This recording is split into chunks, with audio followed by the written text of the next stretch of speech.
In paucity of time, we're going to be going ahead to our next panel discussion. First up, as the stage is set, it is time for me to call upon for the session chair. Our moderator is the editor, Realty Plus, Sapna Srivastava, who's forayed into the field of architectural journalism in the year 2006. As the editor of Realty Plus, she's somebody who maintains the editorial benchmarks and ideates new editorial products. Let's give her a warm, warm round of applause as we welcome Sapna on the stage. Ladies and gentlemen, the editor of Realty Plus. Thank you, Sapna. Well, joining Sapna would be our eminent panelists. First up, somebody who started his company almost 8 years back as a digital loyalty solutions platform for a wide range of industries and lately has focused solely on the Indian real estate industry. He has conceptualized methods to increase sales and reduce costs. We're talking about the founder and CEO of Reloy, Akhil Saraf. Let's give Akhil a warm, warm round of applause right there. Thank you, Akhil, for joining us. Our next leader's experience spans early stage private equity and corporate strategy. He's the fund manager with Earth Fund, an early stage VC fund backed by the Brigade Group, which is one of the leading developers in the country. Let's warmly welcome Dheeraj S. on the stage. Come on, ladies and gentlemen, the applause needs to continue. Thank you so much. Next up, somebody who spent all her working years building some high-growth startups in her previous stint. She was a part of the core team at Momsco, which is a digital-first FMCG company. Also had a core team member at Oyo. We're talking currently about the co-founder of Enlite, Garima Bharadwaj. Garima, thank you so much. Let's give Garima a warm round of applause. Our next leader is passionate about building tech-enabled businesses in emerging markets, a real estate and a technology enthusiast, helping real estate professionals to scale faster. We're talking about the co-founder of Propacity, Rahul Bansal.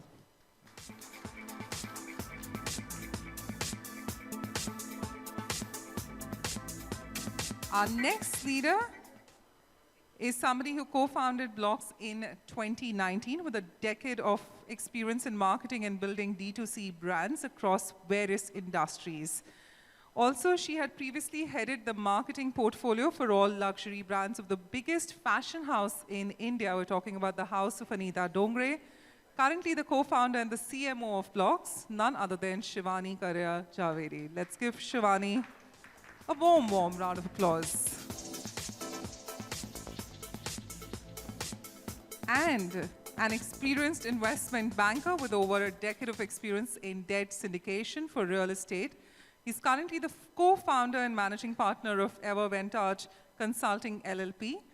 His new venture, Keydemand, is a first of its kind online B2B Proptech for non-residential real estate.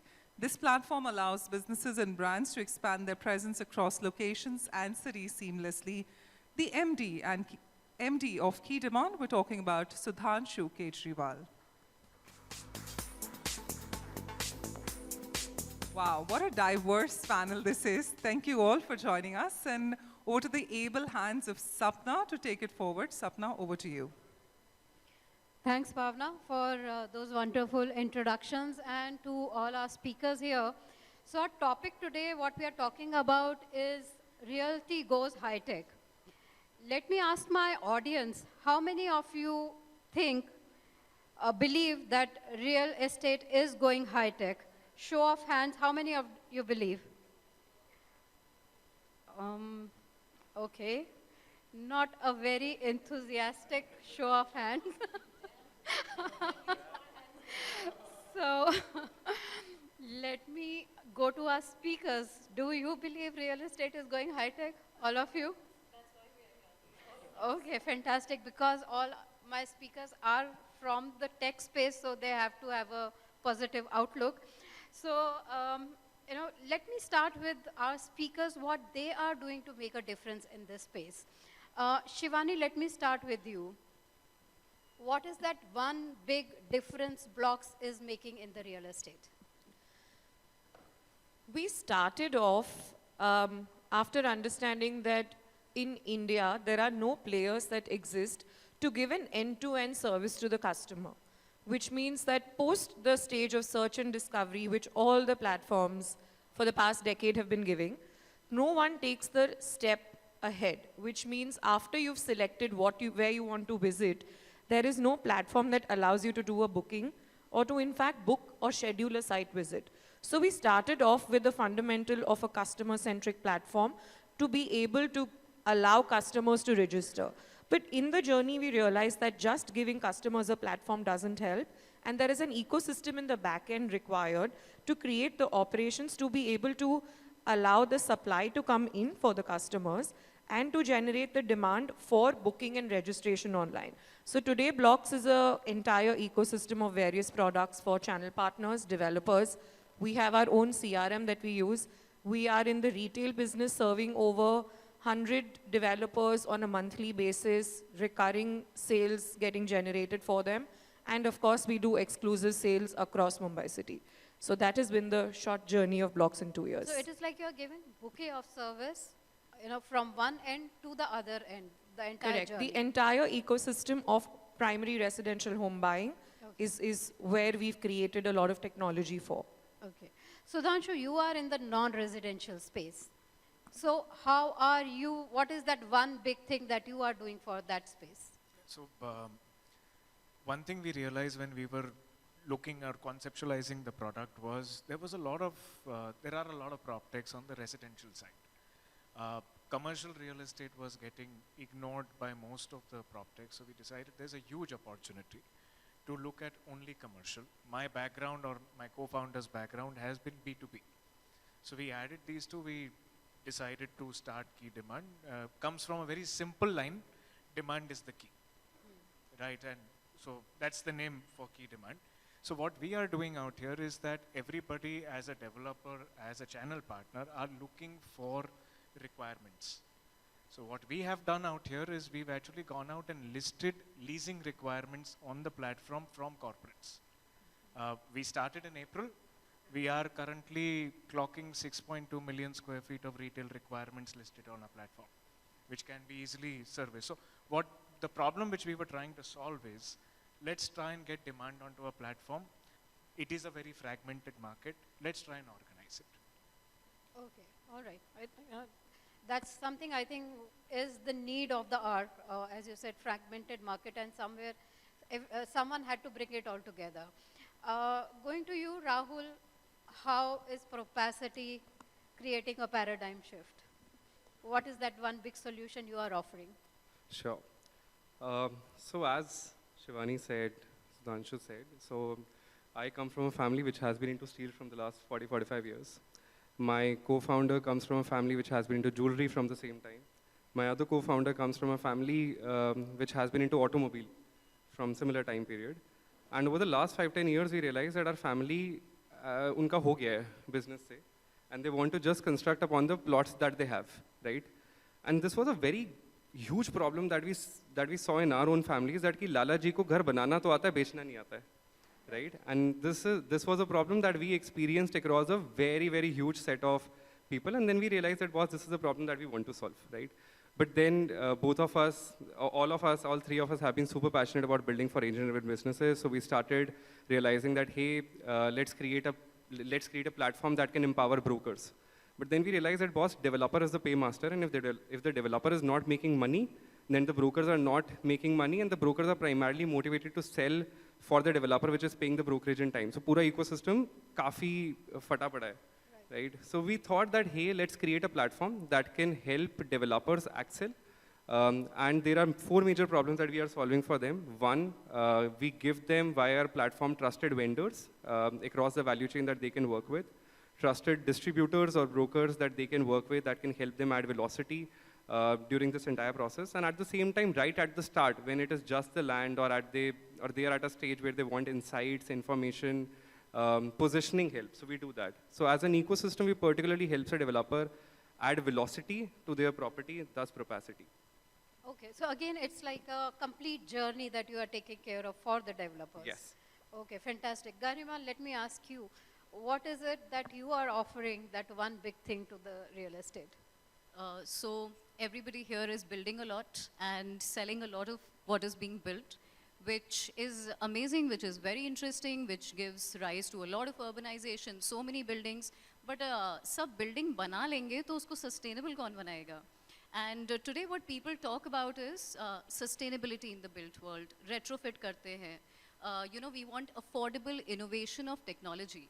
Now with so many buildings, जिसमें से 80% of the buildings of future have been already created as of now. How to make them efficient? How to decarbonize them? People are talking about sustainability goals and governments are talking about ESG. But how do you actually reduce it? So that's what we do.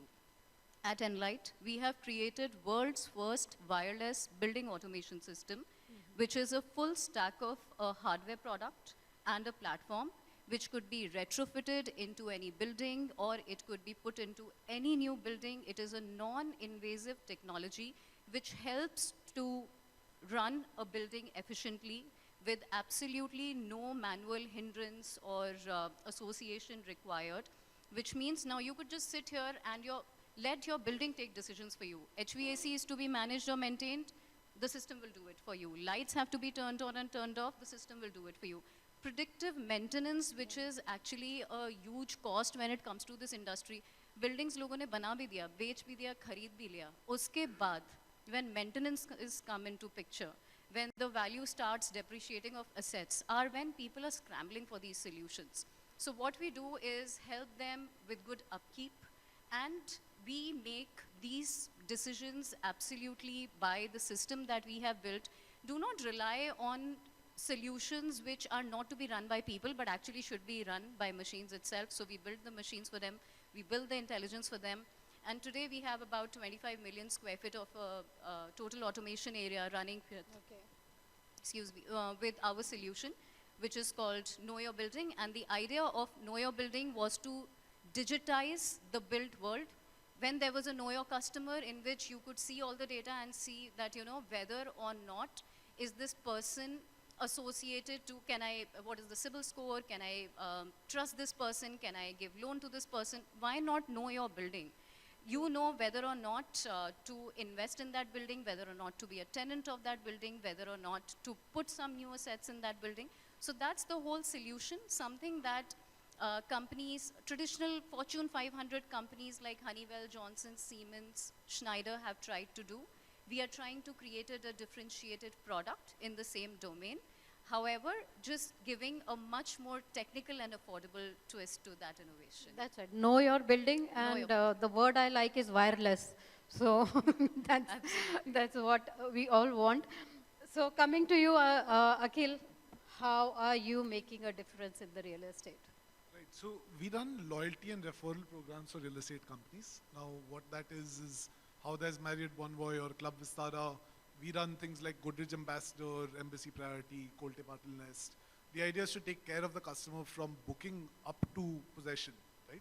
I'm going to build a little about on what Shivani said earlier, that there's no end-to-end solution for customers that exist today, right? Our fundamental belief is that it's the builder's responsibility to give this end-to-end experience to the customer, where things like housing finance, home interiors, all the ancillary services that customers are looking for is provided to them.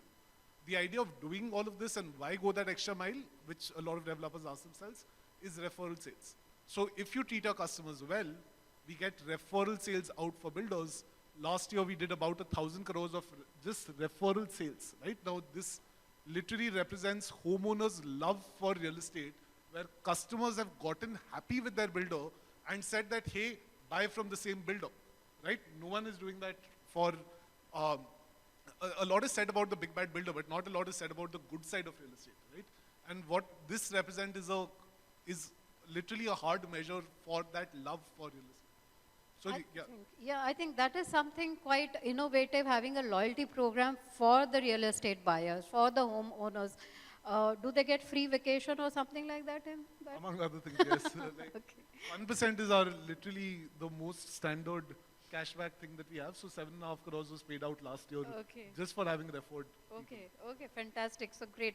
So being a homeowner now comes with its own perks and privileges now being part of such.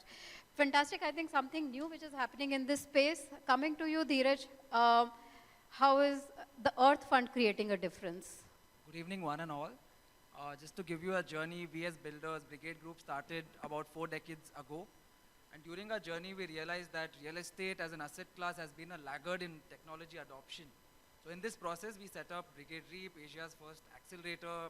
We had conversation with over 2,000 startups, accelerated about 70 of them. And we've seen phenomenal successes. We've seen, okay, as industry players, I mean, as one of the key stakeholders in the industry, builders need to come forward and sort of help the startup, encourage them to grow. And with this in mind, we decided to double down on our efforts to sort of take a larger step in the ecosystem, and we recently launched our fund, early stage venture capital fund called Earth Fund, with the intent to back visionary founders like our fellow panelists. I'm sure all of them will be lining up talking to you after this discussion. So I think what I have got to learn from here is each of these speakers, each of these experts, they identified the problem, where the gap was in the industry, and how to address it. You know, whether it is the commercial space, whether it is the customer journey, whether it is the developer's journey, or the building itself, and then again how, you know, you create more transactions by creating programs for the customer itself, and then of course realizing that there is a need to mentor the PropTech companies, you know, to guide them how to scale up their solutions for the sector. My next segment of questions would be on the challenges. You know, again, I think by what we just, you know, the dipstick that we took of the audience, I think there is kind of lack of awareness about how much technology the sector is using now. Probably one of the reasons is that there are a lot of challenges also in the acceptance and probably in terms of solutions gearing up to the sector needs. Rahul, if you can tell me, for the PropTech companies, what is that one big challenge that they have to face? Sure. So I will speak with respect to our regard. So it's been about 3 years we have been building this, and there are many, many challenges that we have faced. I'll particularly want to highlight a couple of them that majority of the companies face. One, I think majority of the tech companies are not able to understand their customers right. So when you talk about real estate as a blanket industry, there are a lot of stakeholders that you are catering to. There is customers, there is developers, there is brokers, there is investors, there are bankers, there are so many. And now, while you talk about all these 5-6 groups, there are subcategories in it. It looks like a huge market when you look at from a overall standpoint, but majority of tech companies create an overall blanket saying that we will cater to all the customers. We will cater to all the developers. We will cater to all the brokers. First of all, a lot of tech companies are not even able to choose upon one target audience that they want to cater to. Then they are not able to slice the segment down. So this is that one problem that I have seen with a lot of tech companies, that slicing the customer down and really going very deep into understanding what is the problem that they are facing and creating a solution for it is something that's very few people are able to do, and they are able to achieve great success, right? It took us a lot of time to understand that into a larger category of people, who are we catering to and what are we solving for, right? That is one. Second, this is one advice that we got from somebody senior in the industry, and we spoke with a lot of people over the last, who built a large companies over the last decade, that you do not have to over-romanticize the idea that you have thought will work. You have to continuously pivot, you have to continuously be closer to the customer, and you need to always understand that you are not bigger than the market, right? You cannot go out in the market saying that, boss, मैंने ये solution बनाया, आप लगाओ, आपकी life change हो जाएगी, नहीं होएगी.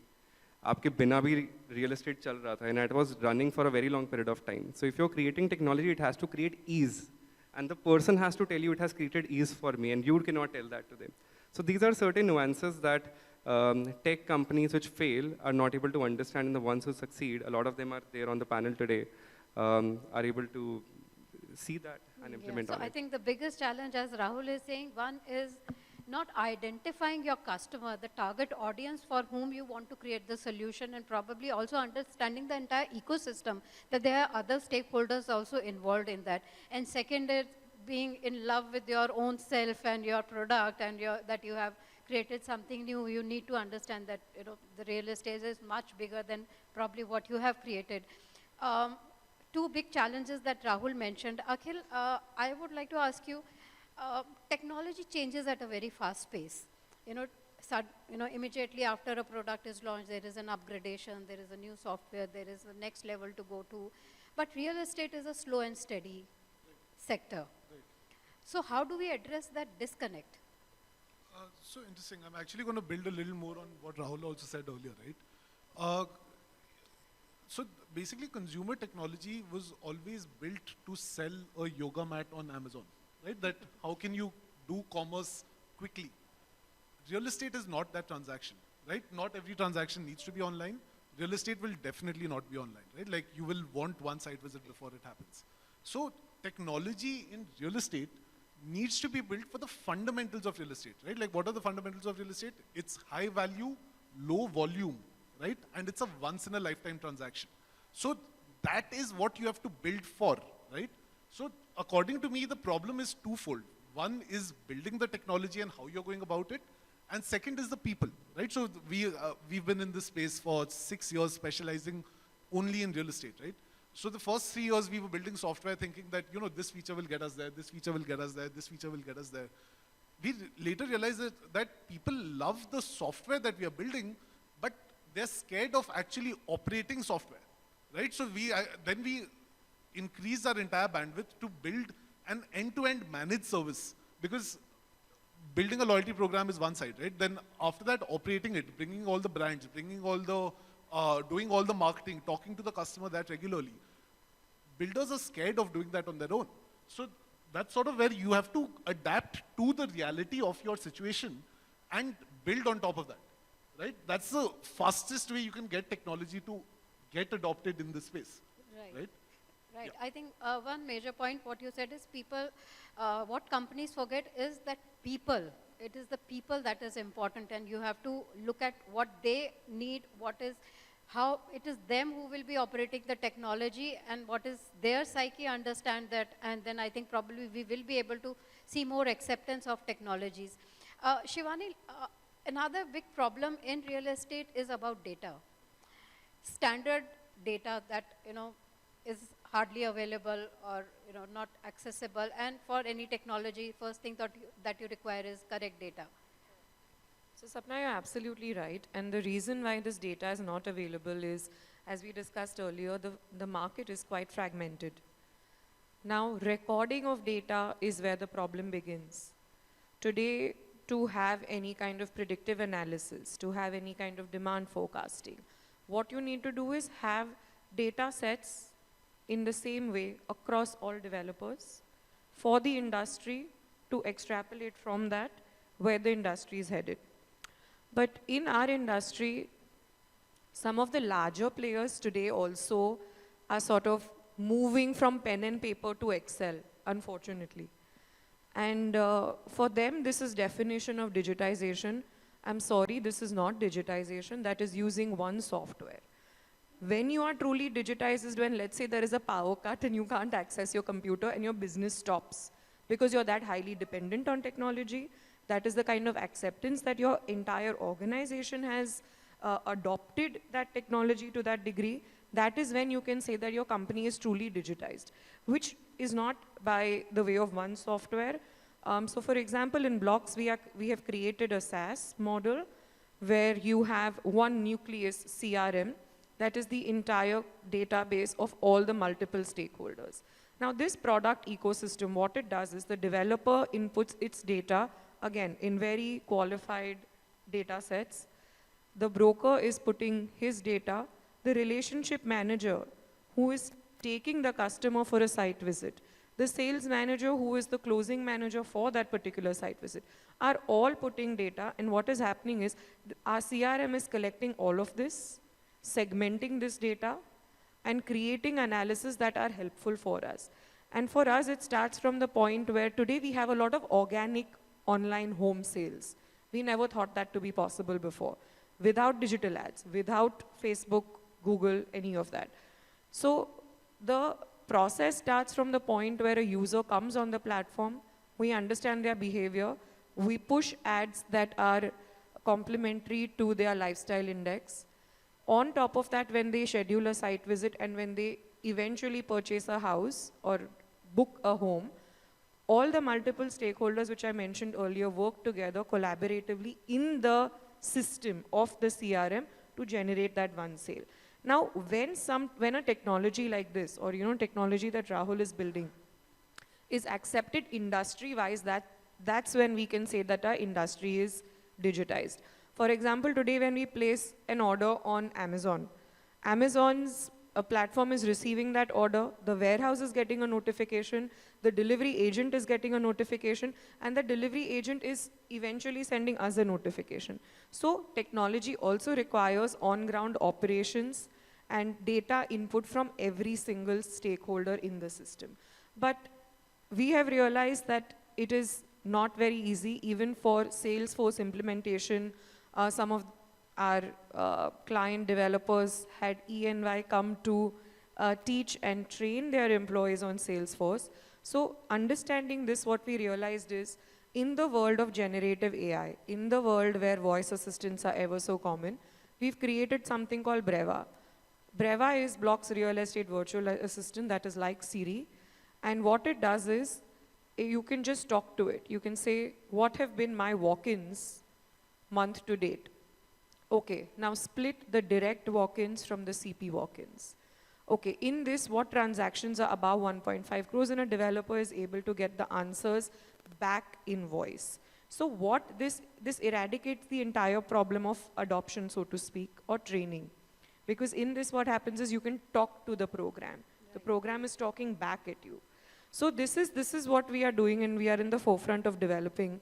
I remember Aditya, the founder and CEO of Blox, he was extremely disappointed by the lack of adoption of technology when we saw that, we started working with developers and we got, so to speak, kacha MIS, and coming from the world that we come from, what do you mean by kacha MIS? Why is there not a detailed understanding of where the sale is coming from, where the lead flow is? So that is when we realized that we have to push a very easy to use tech setup. So Compass, which is one of the largest Proptech players in the world, the tech of the Compass was developed in Hyderabad, and today we are very proud to say that to solve this challenge, we were able to get the entire top tier team, the head team of Compass technology to build our Blox tech.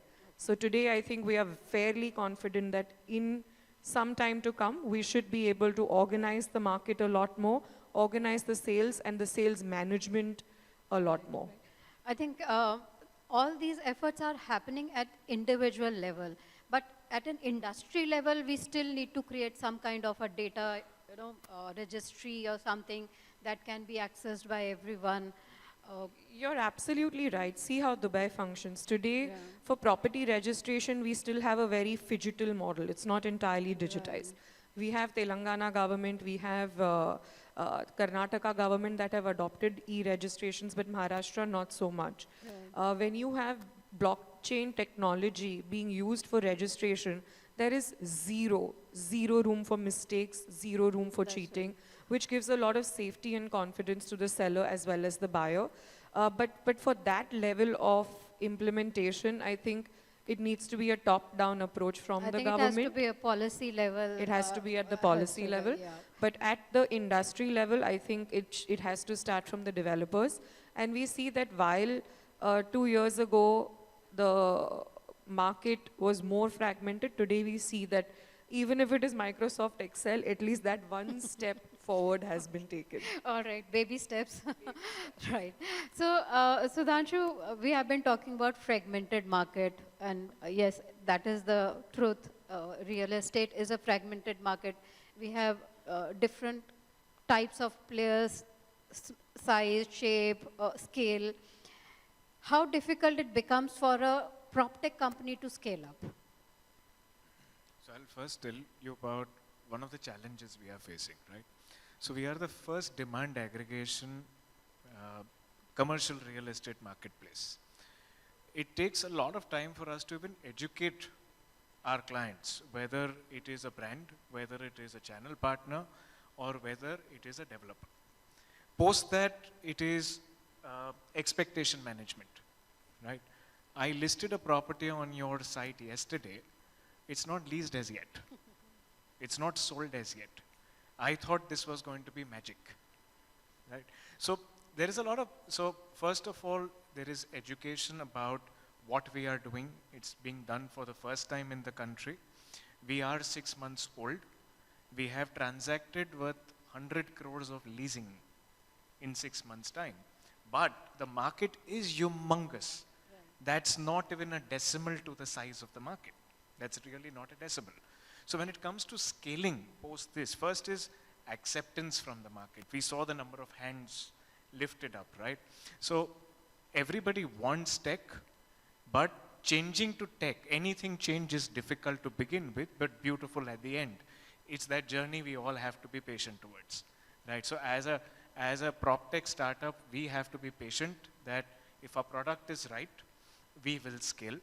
We have to choose, I would say, the right market, the right client. In the initial stages, not everybody can be your client. You're not geared for it. Like Rahul was telling, Shivani was telling everybody, sometimes you have to know your customer much better, saying, okay, this is the service which we had provided. That's not working out. We had made a couple of wrong assumptions. You have to be agile, you have to be very patient, make the changes as soon as possible, adapt to your customer.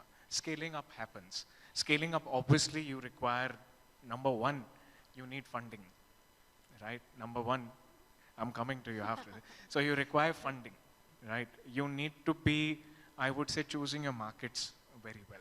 You need to be choosing your markets very well. You need to be agile in terms of adding new products on a regular basis. I'm sure, you know, whether it is Blox, Enlite, they will have a series of rollouts which will be designed or planned. So that's how scaling up happens. Okay, so what we are planning right now, we've started with leasing. We are adding sales to our platform. We are adding co-working next month. We'll be adding logistics. We'll be adding financial solutions. So it's not only scaling up in terms of region, it is also scaling up in terms of products. Yeah. And I think you rightly mentioned it's knowing your customer even better than the customer himself. And then again starts from the awareness, setting the expectations right.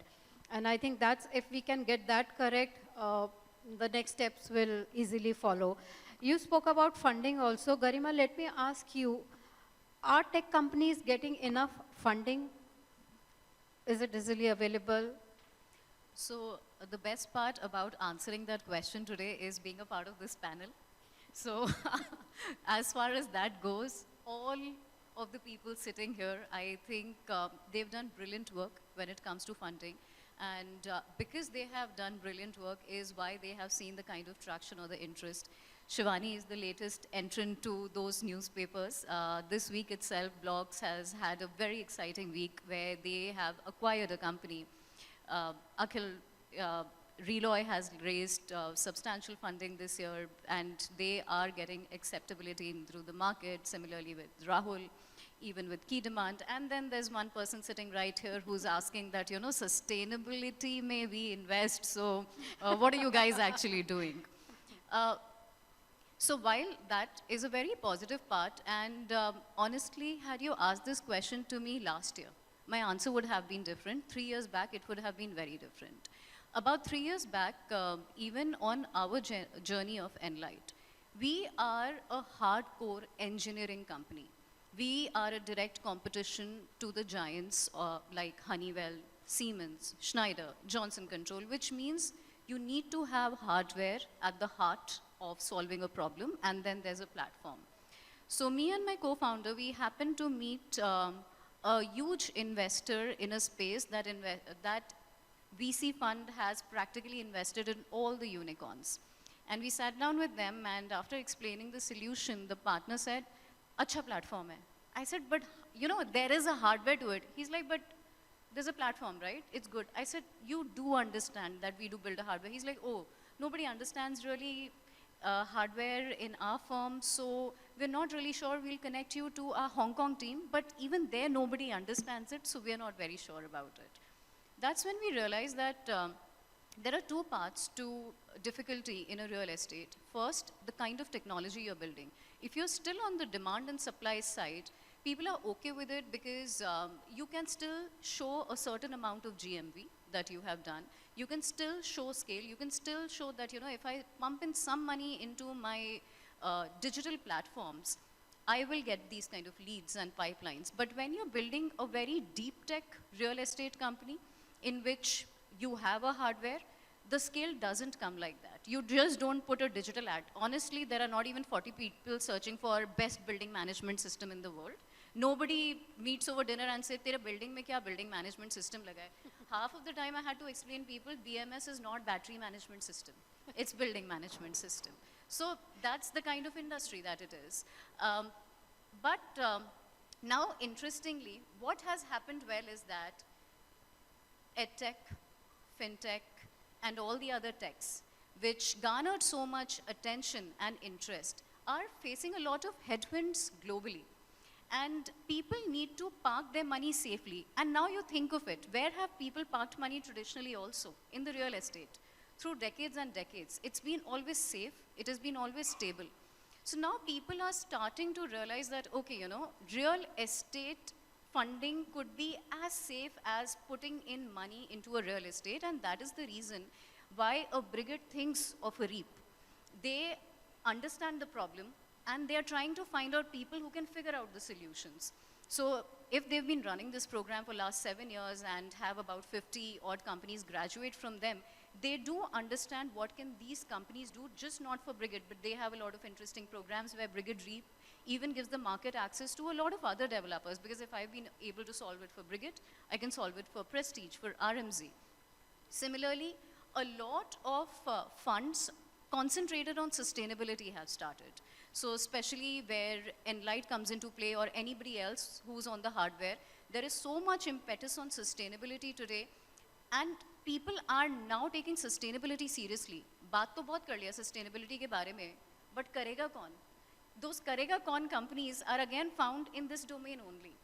Because how do you create sustainability? When you have a machine, only then a sustainability could be created. Even a lot of platforms recently have been able to raise good amount of funding who do decarbonization of buildings, because energy guzzlers have been building, so you really need to now start solving around the problem.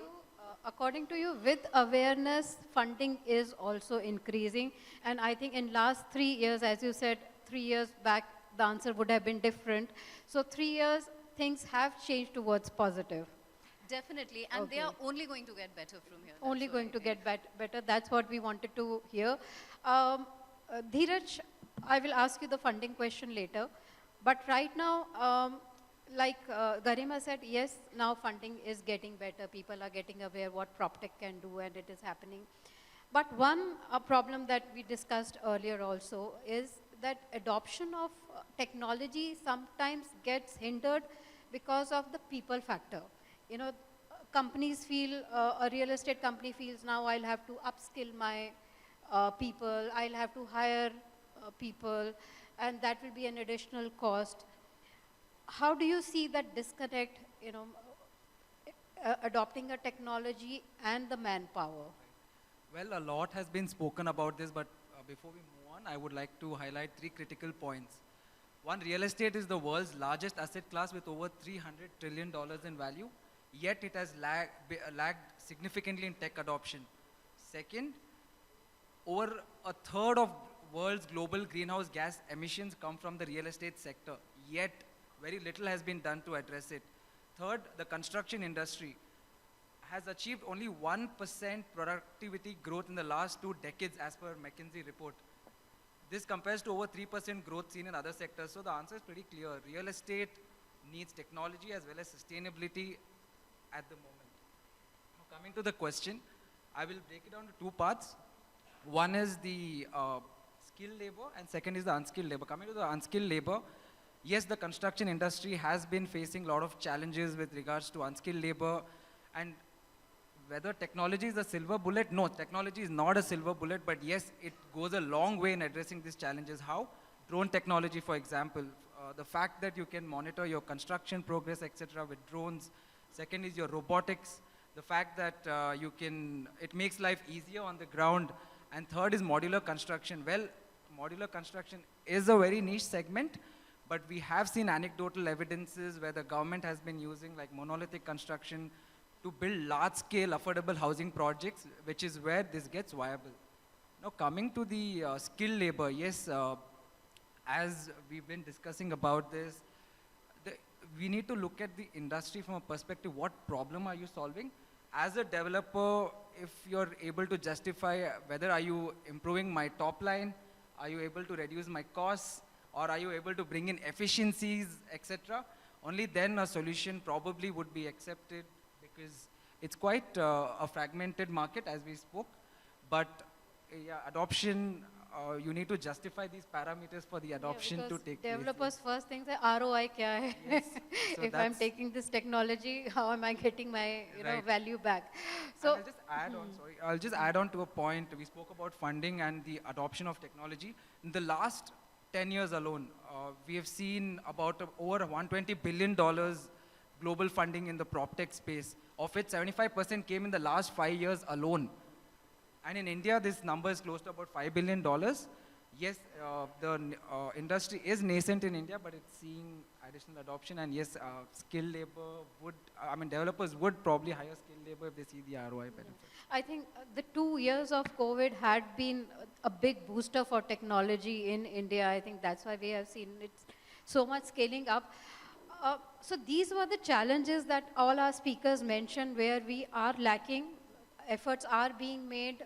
Everyone is doing their bit in overcoming those challenges, whether it is from the industry end or from the Proptech end. Coming to the opportunities, as all our speakers said, there is, Indian real estate is a huge market, and there are a lot of opportunities. As Dheeraj mentioned, technology is a one big factor that we need to scale up. We are way behind on that. Garima, coming to you again is, Proptech started from discovery and aggregator platforms, moved on to offering services. Now are we going to the age of smart real estate, smart building very quickly? What do you say? Is this the third stage? It's absolutely the third stage, because the first two stages were largely addressing the supply and demand part. Now the supply and demand was catered to, and now what we're looking at is real estate is no more supply and demand, but it's rather value-added sustainability in buildings. That's what people are looking at. And hence, smart building. And smart building is nothing but an entity which speaks for itself.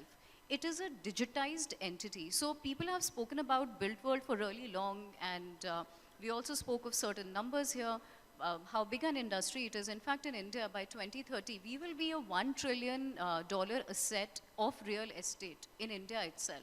That's how huge or big that we are. The need that everybody has started seeing today, and specifically the developers as well as the occupiers, is the need of technology. It's no more spoken of. When you put a technology, you're bringing about efficiency in it. You're bringing about optimization. And there used to be an interesting question a couple of years back. All of the people on the stage would have heard it. But you're taking away the jobs. When technology comes in, that's what people talk about. Now people have started understanding it is actually easing my job a lot. Okay, I don't have to run around. I don't have to see what is broken down. I don't have to take the readings from the meters. Things will happen by itself, and I'm just smarter. I can go and tell boss, ho gaya aaj ka sara kam, you can see the data, pie charts will be there in front of you. So now, for example, think of this, know your building. Know your building is nothing but digitization of a building which tells you how sustainable your building is. Right. What is the decarbonization count that your building or your portfolio is at, even at the global level? What is the energy consumption in your building, and which is the asset which is the biggest energy guzzler? That's just one part of it. And how to make it smarter is, now you want to go and figure out what to rectify. the solution should be able to tell you. You don't have to sit with an Excel sheet of KWH values and say, ye mera energy ka value hai, okay, you know, what should I do? The system should be able to So now we are going do to that. the intelligent buildings. Absolutely. And I think the industry is now seeing value to create smart assets. Shivani, now, like Garima mentioned, this is the future. The smart real estate is the third phase of PropTech. We are also seeing a lot of collaborations, lot of consolidation, acquisitions. Do you see collaboration as the new play now, offering ecosystem of services rather than just one product? Is that the way forward? I think quickly, because I can see the clock running, I'm going to keep it crisp. But I think that the true tectonic shift and the new phase of PropTech, in fact, is generative AI. And, you know, so Aditya, again, our founder and CEO, is very well exposed to the global tech space, the Silicon Valley. So we keep learning what is happening outside of India. And what we have in India is quite behind, quite lacking in true AI. So once you have artificial intelligence embedded in technology, that's why we created Blox.xyz, which is dedicated to creating AI-first products. Now that is what creates true collaboration. That is what is going to generate the data, the predictive analysis and the forecasting we spoke about earlier. So I think that yes, collaboration is always the key in any industry, especially in real estate, given that one, your lead flow and your funnel is very long compared to any other product category.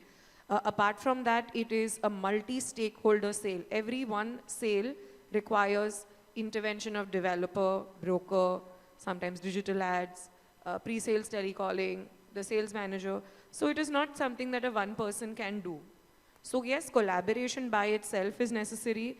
Market consolidation happens from a point of view of synergy and complementarity.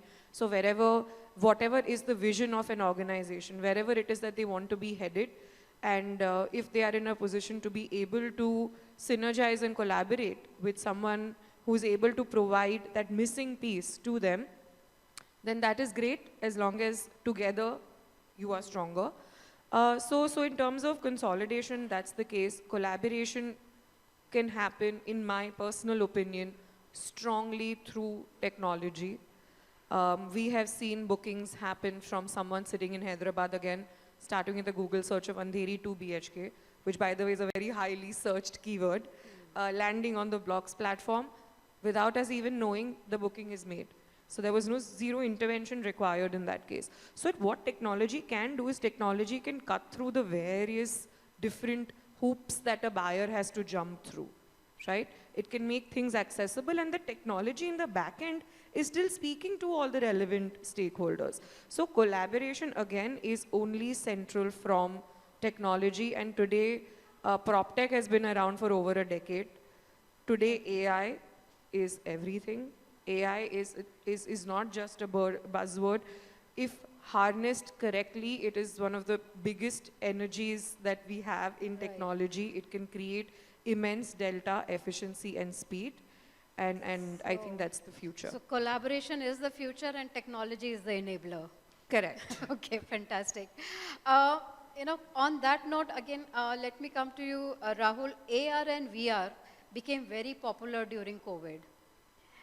Are they here to stay? Or are we seeing some other form, some other evolution out of it? See, I believe that technologies that consistently help a developer across the value chain will stay. Right? I will not comment with respect to AR and VR particularly, because within AR and VR, there are so much that's happening.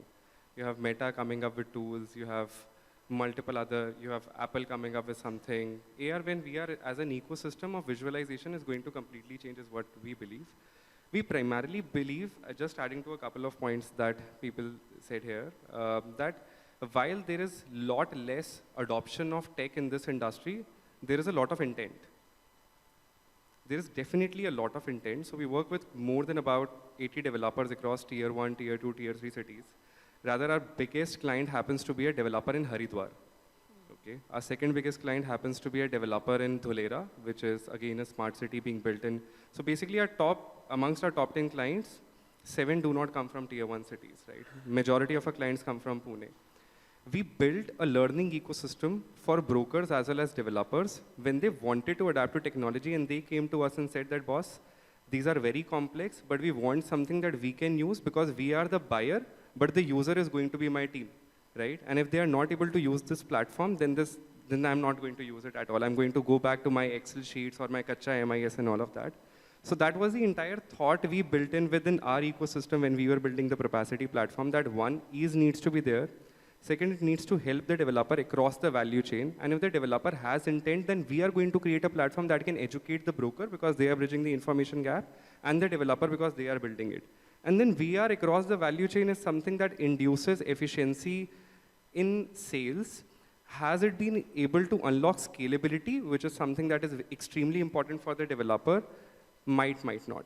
And that's a question that... So I think very correctly said, intent is there. Maybe they don't have the resources to do it now. Maybe they are looking for the solutions. As you said, that you customize the solution for a developer. So I think that's a positive sign that intent is there. You know? Absolutely, Right. absolutely. Akhil, let me ask you the last question on the opportunity side of PropTech is, according to you, what technologies, the real estate technology are at an inflection point? We are going to see major change in them. Like Rahul said, AR, VR is there. It may evolve into something more or different. So AR, VR in particular, I agree with what you're saying, right? Like Any other technology? We don't know what's going to happen after Meta comes out and Apple comes out with their AR, VR products. For now, it's relatively stagnant.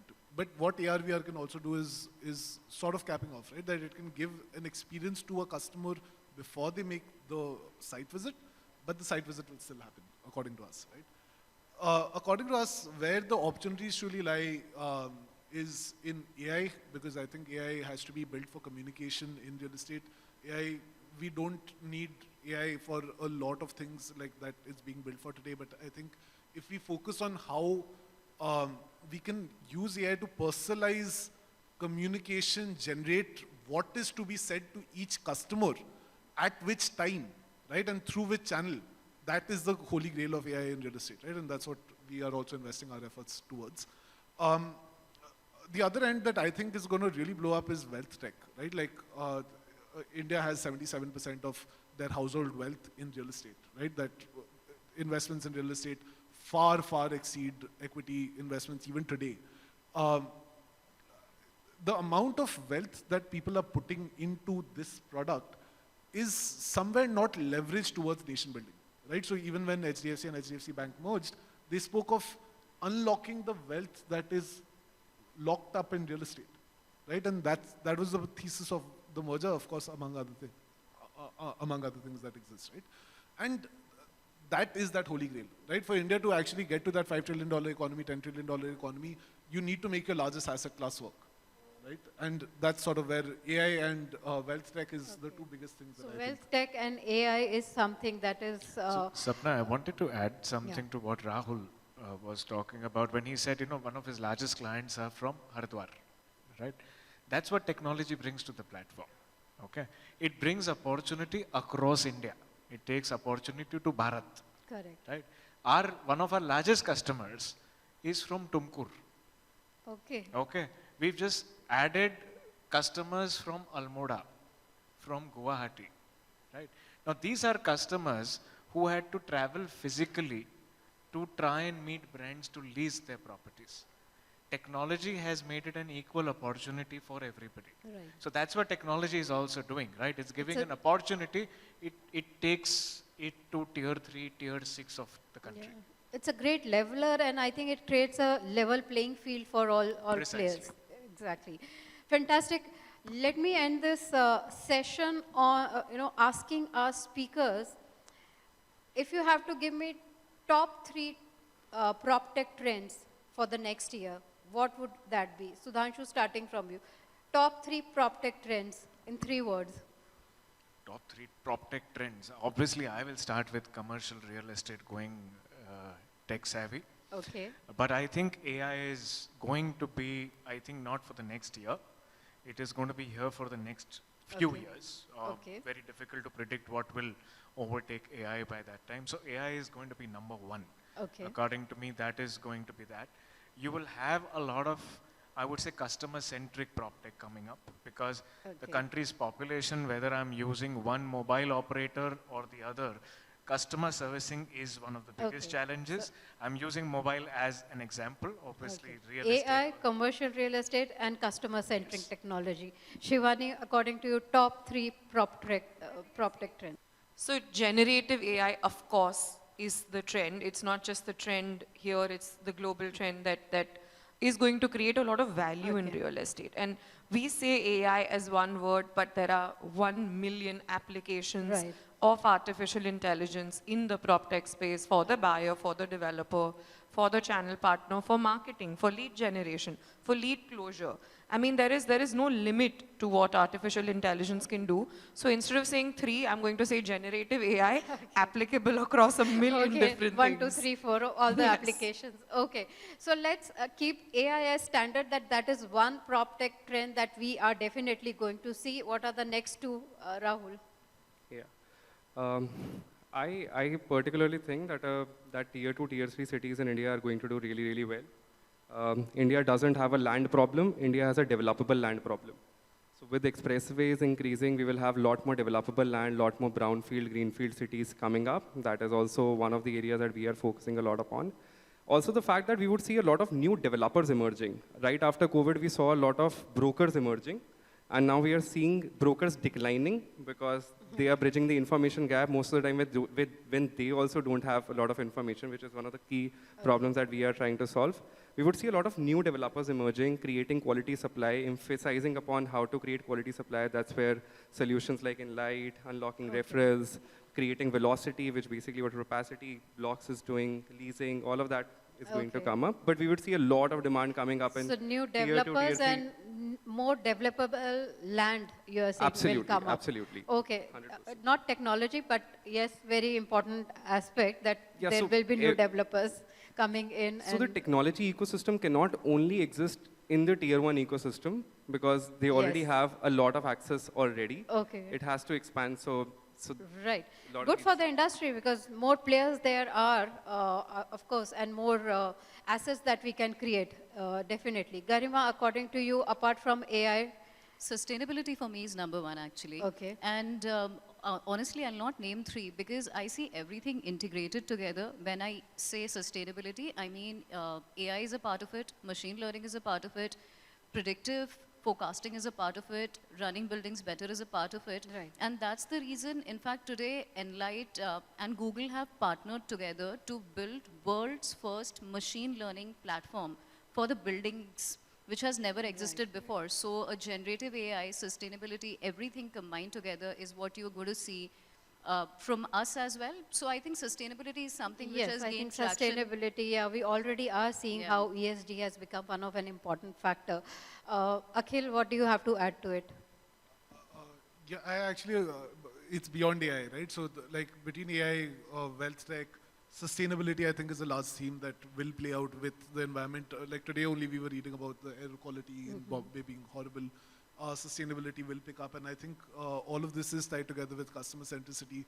Sustainability will also sell a lot more when customers care about it, right? So if you go to a market like Bangalore, projects that have zero waste and zero Net zero, platinum, net zero ratings, they sell like hotcakes, right? So there is a market acceptability that comes in, and all of this is built around the customer. Yeah, that's one big word, market acceptability for these, so whether it is sustainability, whether it is AI, whether it is PropTech, that is important thing. Do you agree, Dheeraj, or do you have something to add to it? I fully agree with what everyone has added, and I don't know which 3 to pick up. But if I had to quickly put it in terms of B2B versus B2C, I think, no, I'm saying in terms of developers, where we see is the entire workflow automation, where you use smart contracting, use of blockchain, etc. It's a big white space currently. And from a customer, okay, continuing the developer's perspective, the entire construction tech is yet to be disrupted. From the customer's perspective, the fintech space, where access to investments, I think the other panelists also added fractional ownership. These are the themes which will be playing out, and of course, sustainability goes without. Yeah, I think fintech in real estate is something which is going to come up big way in coming years, we are already seeing REITs and fractional ownership, and Contech, as you said, Contech along with Proptech are going to be two big themes for the next year. So that is what our speakers had to share about the future.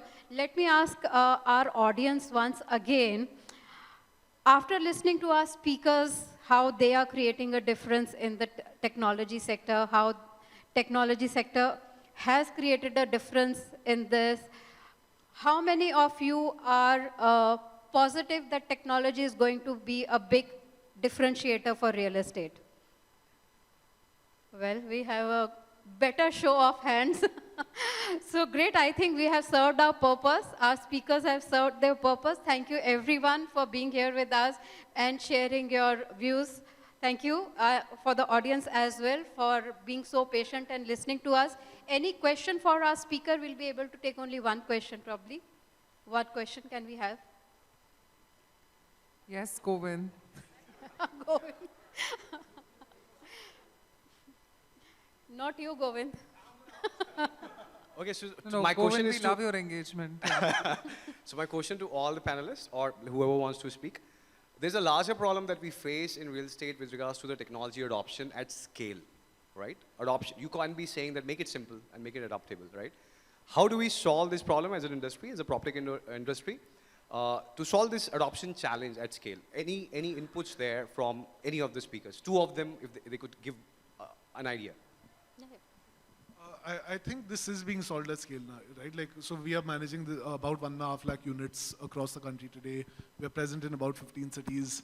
Builders are taking up to this. I believe that this is a very top-down thing because medium and small builders will emulate what larger guys are doing, and that's sort of where our focus has been. We're working with 30 of the largest developers of the country. I think you're going to see this happen, and like all growth is sort of like a bell curve, right? So you're going to see we are hitting that inflection points where the large guys are organizing their processes, getting there. When they start scaling up, everyone else will. But don't you think that it's getting stagnant to the top layer only, the top pyramid? How do we particulate Not it at all. better Not at all. downstairs?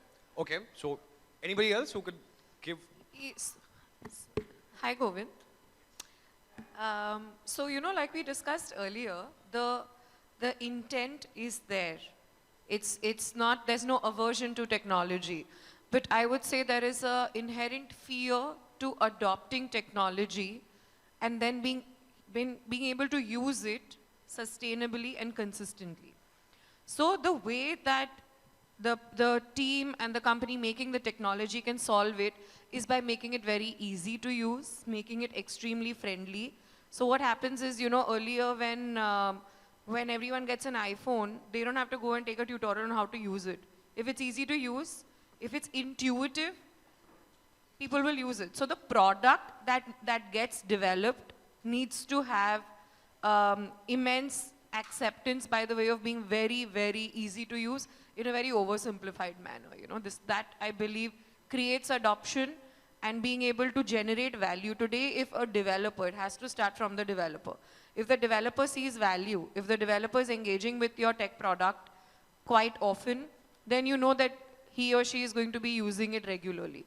Once that regularity starts, once the habit is formed, there's no looking back from the easy tech that exists today. I think that's right. Thanks a ton.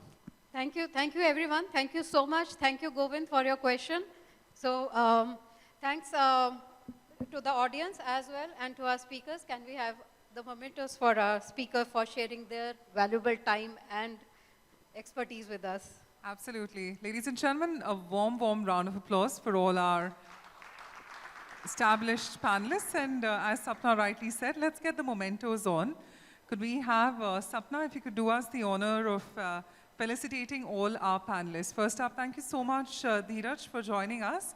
May we request you to please step in the center along with Sapna. And if we could have both of you in the group as a photograph. Thank you so much. Thank you, Dheeraj, for your contribution today. May we request Akhil to now step forward. Thank you, Akhil, for contributing to our conclave today.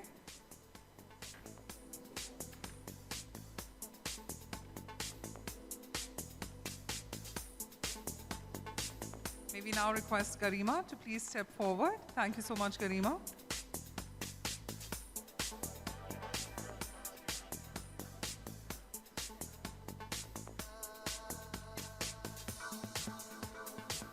May we request Rahul to now step forward. Thank you, Rahul, for imparting your knowledge today at the conclave.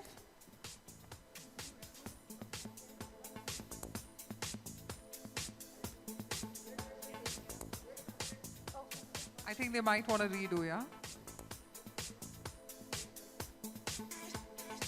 Thank you so much, Shivani. May we request you to please step forward. It's always a pleasure having you.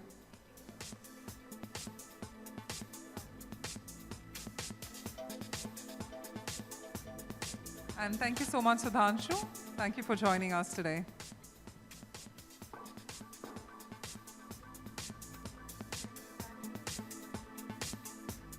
And may we now request the entire panel along with our moderator Sapna to please come together as a group photograph. Let's capture this moment together with all of them. Ladies and gentlemen, a warm, warm round of applause for each and every one. And as they say, our energy can't dip because you've got the best leaders on the stage. Come on, ladies and gentlemen.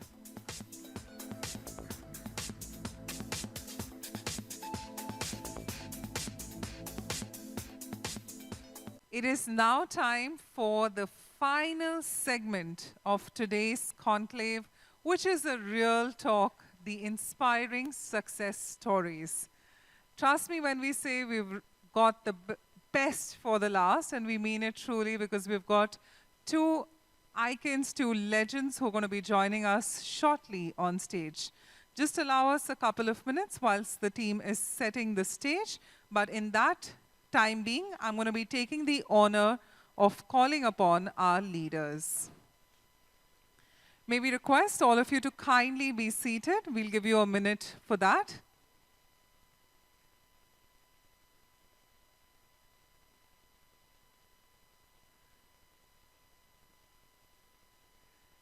First up, our leader has been instrumental in BCD Group's diversification into the low-income housing, luxury residences and corporate centers, as well as middle to affordable housing through strategic collaborative ventures. Under his shrewd leadership, the 70-year-old construction company has transformed into a versatile real estate conglomerate which has firmly established its global presence. Being the only zero-debt real estate company in India, he has spearheaded the establishment of the first ever SEBI-regulated real estate fund dedicated to financially stressed ventures. We're talking about none other than the MD BCD Group, Angad Singh Bedi. Thank you so much, Angad, for joining us today. Next up, somebody who's been instrumental in